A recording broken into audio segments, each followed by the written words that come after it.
విద్యార్థులపై పోలీసుల లాఠీ చార్జ్ వ్యవహారంపై సుప్రీంకోర్టు విచారణ చేపట్టింది. మరింత సమాచారం మా ప్రతినిధి అరుణ్ అడిగి తెలుసుకుందాం. అరుణ్, విద్యార్థులపై బాష్పవాయువు ప్రయోగం, పెల్లెట్ గన్స్ వాడకంపై సుప్రీంకోర్టు చేపట్టిన విచారణలో కీలక అంశాలేంటి?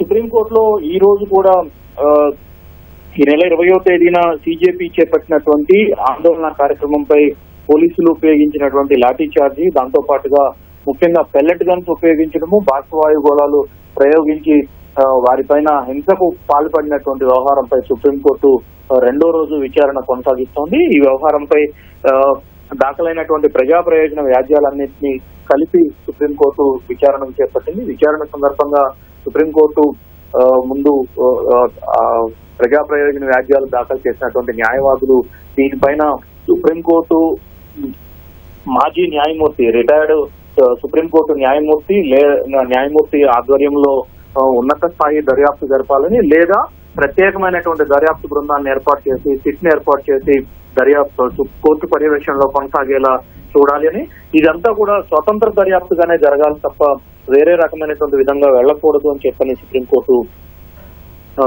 ముందు న్యాయవాదులు తమ వాదనలు కొనసాగిస్తున్నారు. ప్రస్తుతం విచారణ ఇంకా కొనసాగుతూనే ఉంది.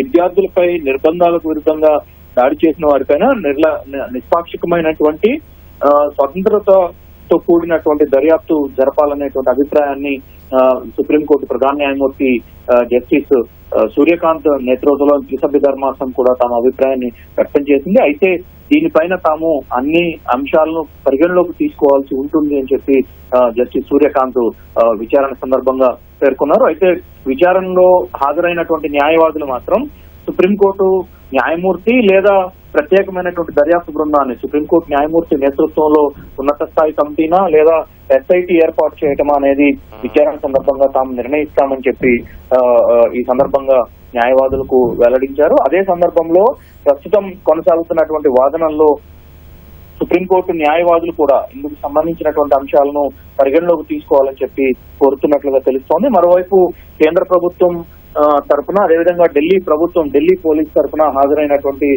Solicitor general Tushar Mehta supreme court ఏ నిర్ణయం తీసుకున్నా ఉన్నత స్థాయి సుప్రీంకోర్టు మాజీ న్యాయమూర్తి, రిటైర్డ్ న్యాయమూర్తి నేతృత్వంలో ఉన్నత స్థాయి దర్యాప్తు బృందమా లేదా ప్రత్యేక దర్యాప్తు బృందం ఎస్ఐటి ఏర్పాటు చేయటమా అనే విషయంలో సుప్రీంకోర్టు ఏ నిర్ణయం తీసుకున్నా దానికి తాము కట్టుబడి ఉంటామని, దర్యాప్తుకు పూర్తి స్థాయిలో సహకరిస్తామని చెప్పి తుషార్ మెహతా కోర్టుకు వెలువరించారు. ప్రస్తుతం కేసు ఇంకా వాదనలు కొనసాగుతోంది. వాదనలు పూర్తయిన తర్వాత సుప్రీంకోర్టు తన నిర్ణయాన్ని ప్రకటించడానికి అవకాశం ఉంది.